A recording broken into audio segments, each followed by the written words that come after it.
good or does it look Yeah, blurry? I see you fine. Okay.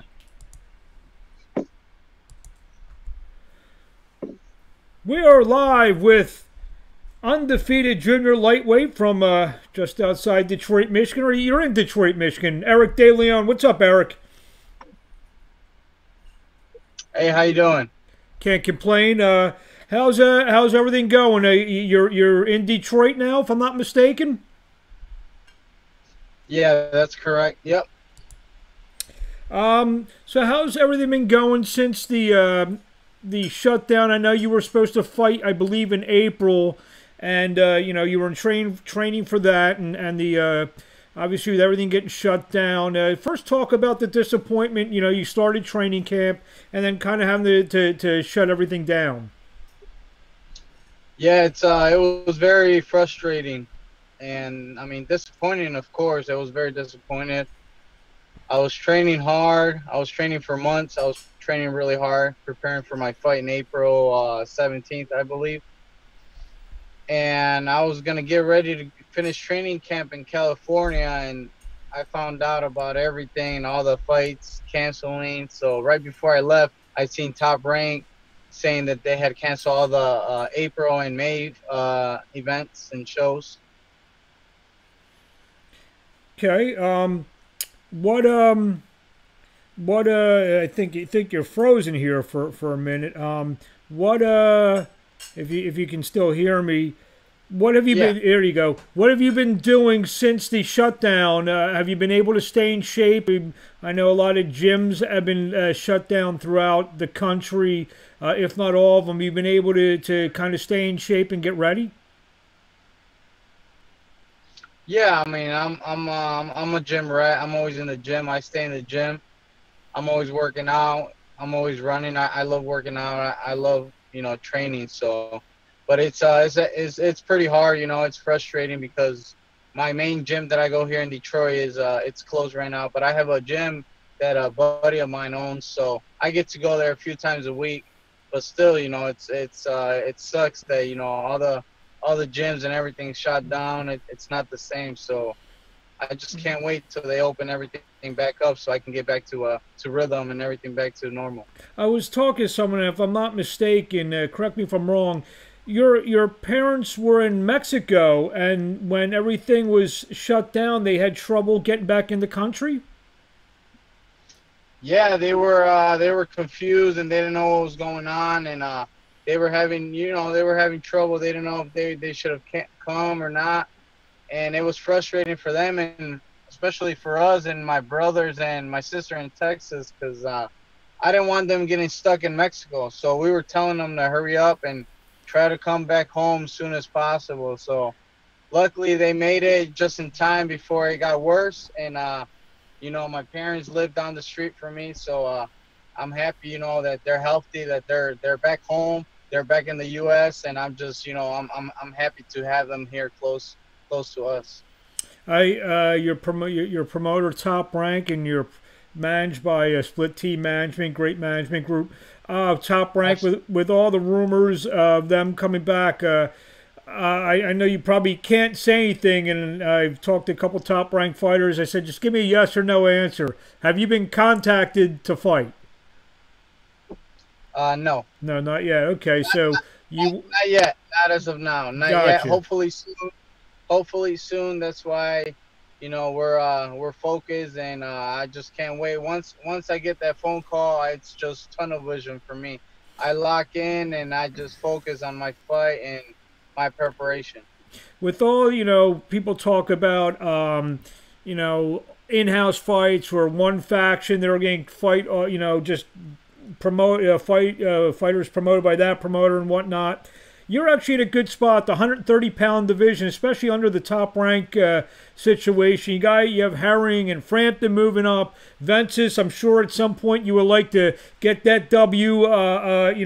Get that W from the draw. Shakur Stevenson will be moving up at some point soon, if that's what you're reading. So there's a lot of action on the Top Rank side at 130 pounds. Is that have you been studying up and thinking about those kind of fights? Absolutely. I mean, the junior lightweight division is really hot, and the fans are in for a really good treat. I know Top Rank does their job, and us as fighters, we get ready, and it's hot. Like you said, all them top guys, all them good guys, those are all good guys. Those are all guys that could be future opponents. And So absolutely, I mean, I'm excited for all the big fights that are going to be coming up. I actually forgot to mention Burchelt and Valdez as well. So I know you're a Mexican American. Those two guys follow those same routes. Those could be big fights in the future for you. Yeah, that's why I can't wait to get back in there and get back to fighting and just fight the best in my division. I know my division is a real hot division, and I know the fans are going to have great fights in these upcoming years, because just like back in the day. 130, it's going to be hot. A lot of people are going to hear about this division because it's a great division to make big fights.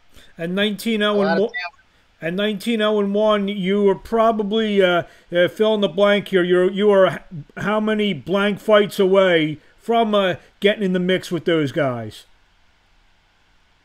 I mean, if it was me, I'd say right now, but I believe in after two fights or after one fight, I'm right there. So I mean, I want the top guys. I won my title shot, and I feel like I deserve it.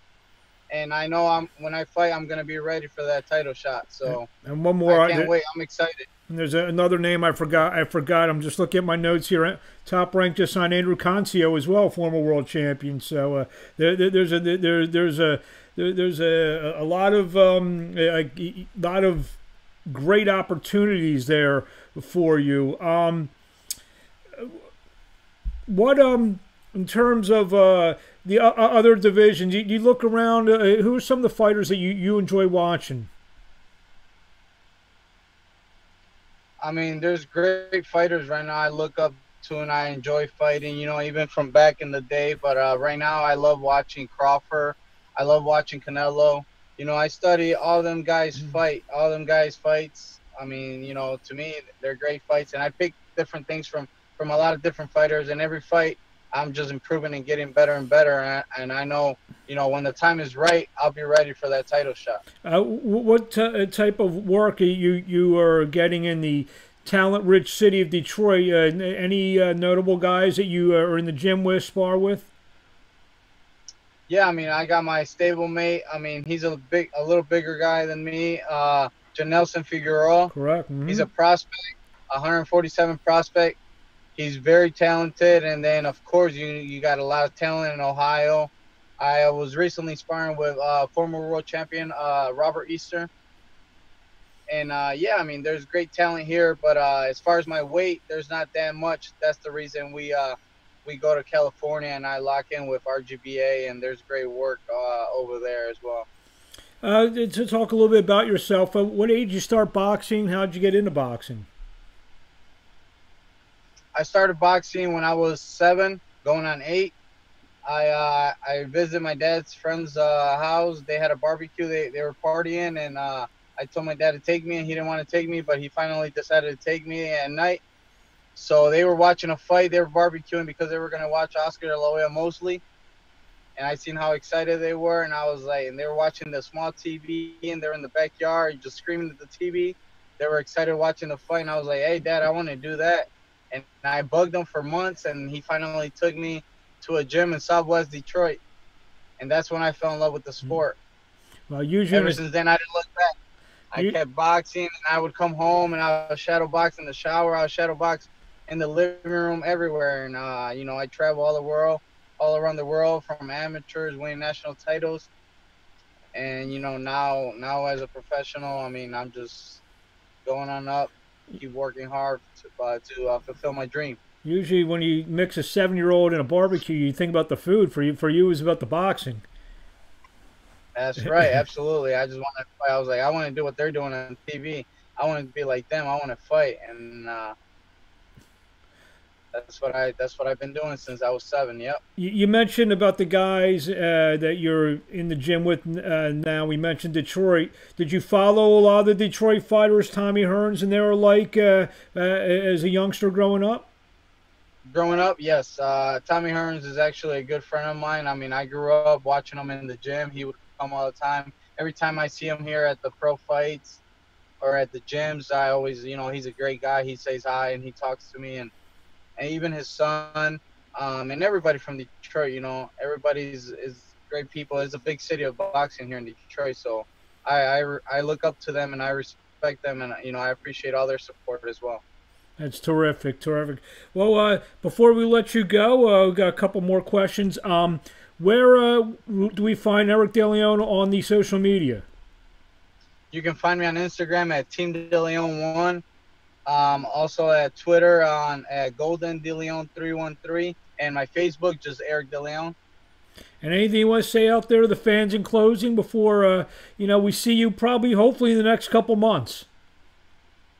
Yeah, I just want to thank all my fans for all the love and support, and just to be patient because there's still a lot of Erick De Leon left in me, and I'll be back soon with a lot of exciting fights and make you guys excited watching my fights. So I'll be back soon, and just stay tuned. He's undefeated, and he's going to be in a big fight against some big competition very soon. Erick, thank you for a few minutes of your time.